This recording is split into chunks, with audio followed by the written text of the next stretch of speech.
Hello बच्चों, let us read the given question. So the given question says that the photons of energy 5 electron volt are incident on cathode. Electrons reaching the anode have kinetic energies varying from 6 eV to 8 eV, मतलब 6 electron volt to 8 electron volt. तो देखिए हमें क्या बताया जा रहा है, photons है वो इंसिडेंट हो रहे हैं किस पे, कैथोड पे, विद द एनर्जी 5 eV, मतलब उनके पास टोटल एनर्जी कितनी है 5 eV के साथ वो कैथोड पे इंसिडेंट हो रहे हैं. अब वो आगे बोल रहे हैं electrons reaching to the cathode have kinetic energies varying from 6 eV to 8 eV, मतलब अगर हम काइनेटिक एनर्जी की बात करें तो काइनेटिक एनर्जी कहाँ से कहाँ तक दी गई है 6 eV टू 8 eV, मतलब अगर हम के मैक्स की बात करें that is kinetic energy maximum, तो उसकी वैल्यू क्या रहेगी 8 eV, क्योंकि काइनेटिक एनर्जी की रेंज ही 6 eV टू 8 eV है.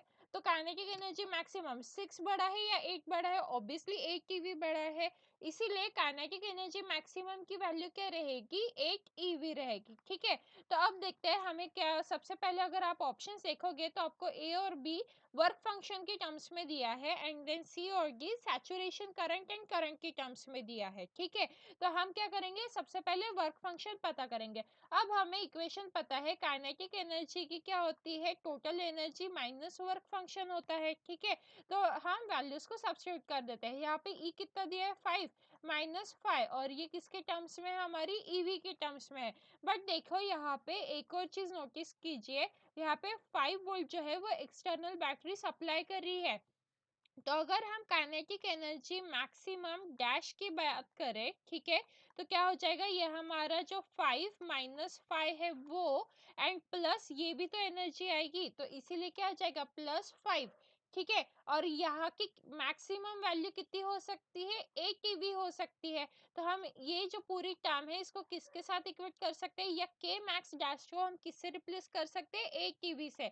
तो अगर आप यहाँ पे 8 से रिप्लेस कर देते हो तो 8 is equals to 5 minus 5 plus 5 हो जाएगा, मतलब क्या हो जाएगा 10 माइनस 5 इज इक्वल्स टू 8. तो आपकी 5 की वैल्यू क्या आ जाती है 2 eV, तो हमारा वर्क फंक्शन क्या हो जाता है 2 eV. तो ऑप्शन ए करेक्ट हो गया, इसीलिए ऑप्शन बी गलत हो गया, क्योंकि वर्क फंक्शन की वैल्यू क्या है हमारी 2 eV आई.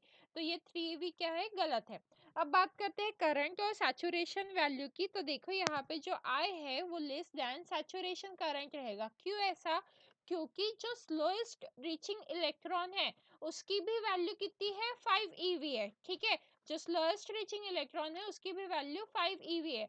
बट यहाँ पे काइनेटिक एनर्जी की रेंज कहाँ से कहाँ तक दी है 6 to 8 के बीच में दी है, मतलब 5 eV और यहाँ पे 6 eV. तो ऑब्वियसली आप देख सकते हो कुछ इस तरीके का रिलेशन आ जाएगा, 5 छोटा है 6 से, तो इसीलिए हमारा जो करंट है is less than the saturation value, that means option D. और अगर ऑप्शन डी सही है तो वो ऑब्वियसली इक्वल नहीं हो सकता, तो सी गलत है. So the final answer of this question is the work function of the metal is 2 eV and the current in the circuit is less than saturation value. So I hope you understood this solution. Thank you.